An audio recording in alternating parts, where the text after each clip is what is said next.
Hello friends, welcome to mathematics by doctor Sonendra Gupta online maths class. Dear friends, भैया आप सभी का मेरे यूट्यूब चैनल में बहुत बहुत स्वागत है। जैसे कि आप जानते हैं कि मैं आपको mathematics series subject code BT 401 का सॉल्यूशन करा रहा हूं, जो कि दिसंबर 2024 में हुआ था। इस वाले वीडियो लेक्चर में अभी तक हम सॉल्व कर चुके हैं क्वेश्चन नंबर 1 से लेकर क्वेश्चन नंबर 7 तक। आज हम बात करें क्वेश्चन नंबर 8। मेरा सॉल्यूशन देने का पर्पस ये होता है कि आपको बेहतर तरीके से समझ में आ सके कि किस प्रकार से हम एग्जाम में हमें सॉल्व करना चाहिए, क्या पैटर्न होना चाहिए और लिखने का तरीका क्या होना चाहिए। तो यहाँ पर अगर आप मेरे वीडियो चैनल पर पहली बार आए हुए चैनल पर आपने सब्सक्राइब नहीं किया, चैनल को सब्सक्राइब कर लिया, बेल आइकन को प्रेस कर लीजिएगा और वीडियो को बिल्कुल भी स्किप मत करिएगा, क्योंकि अगर आप वीडियो को स्किप करेंगे तो आपको समझ में नहीं आएगा। तो आइए देखिए कि हमारा क्वेश्चन क्या है। तो क्वेश्चन नंबर 8 में दो क्वेश्चन पूछे गए थे। एक हमसे पूछा गया था गॉस एलिमिनेशन मेथड और दूसरा हमारा क्वेश्चन पूछा गया था कोई दूसरा क्वेश्चन हमारे पास था। तो अभी हम बात करते हैं गॉस एलिमिनेशन मेथड किस प्रकार से सॉल्व करते हैं। देखिए, हम जो गॉस एलिमिनेशन सॉल्व करते हैं, डिफरेंट डिफरेंट बुक में गॉस एलिमिनेशन के डिफरेंट डिफरेंट तरीके दिए हुए हैं, लेकिन मैं जो आपको तरीका बता रहा हूँ वो आपको वो तरीका बता रहा हूँ जिसमें आप इजीली और बेहतर तरीके से अपना आंसर को निकाल सकते हैं। सबसे पहले आपको करना है क्या है, इस पूरे को हम यहाँ पर मैट्रिक्स फॉर्म में कन्वर्ट करते हैं। हमारे पास कुछ इस प्रकार से निकल के आती है। अब हमारा पर्पस ये होता है कि इस 3 को यहाँ पर मैं 1 बनाऊं और 1 की हेल्प से फिर मैं नीचे वाले एलिमेंट को 0 बनाऊं।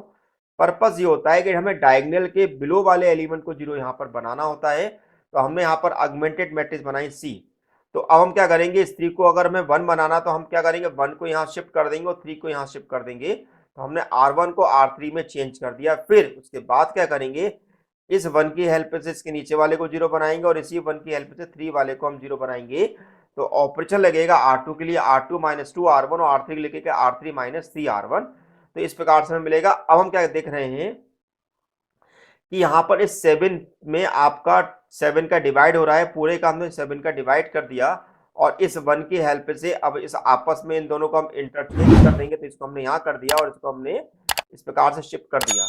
तो मेरे पास ये निकल के आएगा। अब इस 1 की हेल्प से मैं 4 को 0 बनाऊंगा तो मेरे पास कुछ ऐसा निकल के आएगा और यहाँ पर मैं -33 का डिवाइड कर दूंगा। तो आप क्या देख रहे हैं कि मेरे पास डायगोनल के बिलो वाले एलिमेंट जो है मेरे पास 0 बन चुके हैं। यहीं पर हमें रुक जाना है और इसको बोलते हैं हम अपर ट्रायंगुलर फॉर्म।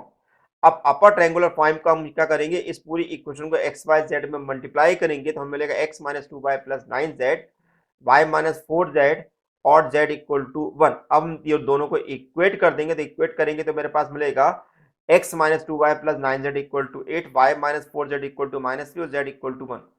अब यहाँ पे एक शब्द हमें जरूर यूज करना है, बाय बैक सब्स्टिट्यूशन, क्योंकि गॉस एलिमिनेशन ने इसका शब्द का यूज किया हुआ, तो हमको भी इस लॉजिक को अप्लाई करना है।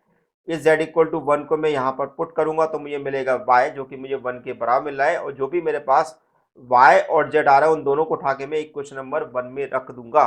तो मेरे पास x y z की जो वैल्यू आ रही है 111 आ रही है। अब हमें चेक करना है क्या ये जो हमने सोल्यूशन निकाला हुआ है परफेक्टली राइट है कि नहीं है। तो देखिए, सिंपल तरीका ये है कि आप अपने इक्वेशन को देखिए क्या लिखी हुई है।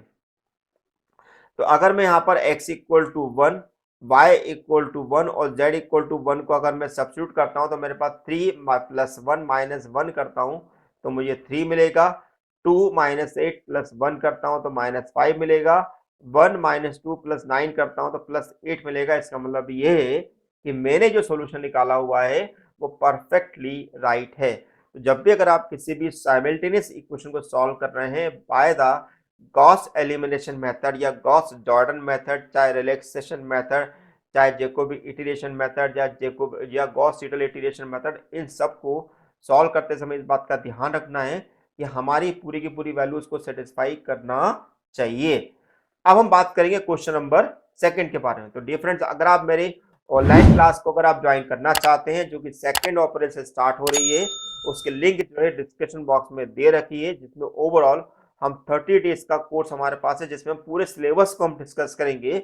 बहुत ही नॉमिनल फीस में मैं आपको पढ़ा रहा हूँ। अगर आप ज्वाइन करना चाहते हैं तो उसको फिल करिएगा और मेरे साथ जुड़ जाइएगा और कोई भी क्वेश्चन आप वहां पर पूछ सकते हैं, क्योंकि ये ऑनलाइन क्लास लाइव क्लास होगी। नेक्स्ट क्वेश्चन हमारे पास है, find the Fourier sine transform 1/x। हमें फोरियर साइन ट्रांसफॉर्म निकालना है 1/x का। देखिए, हम फोरियर साइन ट्रांसफॉर्म 1/x का हम डायरेक्ट नहीं निकाल सकते हैं। तो हम क्या करेंगे, पहले हम e to the power -ax/x का फोरियर साइन ट्रांसफॉर्म निकालेंगे। ओके, तो हमने एक फंक्शन ले लिया f of x equal to e to the power minus x upon x. जैसे इसका मैं फोरियर साइन ट्रांसफॉर्म निकाल लूंगा तो वहां पर मैं क्या करूंगा, ए की वैल्यू को रख दूंगा 0। जैसे मैं ए की वैल्यू को 0 रखूंगा तो 1 अपॉन एक्स वहां पर मुझे मिल जाएगा। तो मैंने फोरियर साइन ट्रांसफॉर्म का फॉर्मूला लगाया, तो एफ ऑफ एक्स दिया हुआ है 1√2 अपॉन पाई 0 से infinity f of x sine x x d x. Okay, अब यहाँ पर एफ ऑफ एक्स कितना दिया, e to the power minus x upon x दिया। इस पूरे को मैंने आई के बराबर एज्यूम कर लिया है। तो मेरे पास जो फंक्शन है तो कुछ इस प्रकार से दिखाई देगा। मैं इसको अब डिफरेंशिएट कर देता हूं। तो जैसे मैं डिफरेंट करूंगा तो मेरे पास क्या होगा, साइन एस एक्स का मैं डिफरेंशियल करूंगा विथ रिस्पेक्ट टू एस। क्या करूंगा, एस के रिस्पेक्ट मुझे डिफरेंशियल करना है। तो मुझे मिलेगा e to the power minus x upon x बाहर हो जाएगा, del upon del x sine s x होगा। और साइन एस एक्स का अगर मैंने जैसे ही पार्शली डिफरेंट किया तो मेरे पास आएगा एक्स कॉस एक्स। इससे फायदा क्या मिलेगा, इस एक्स से एक्स मेरे पास रिमूव हो जाएगा।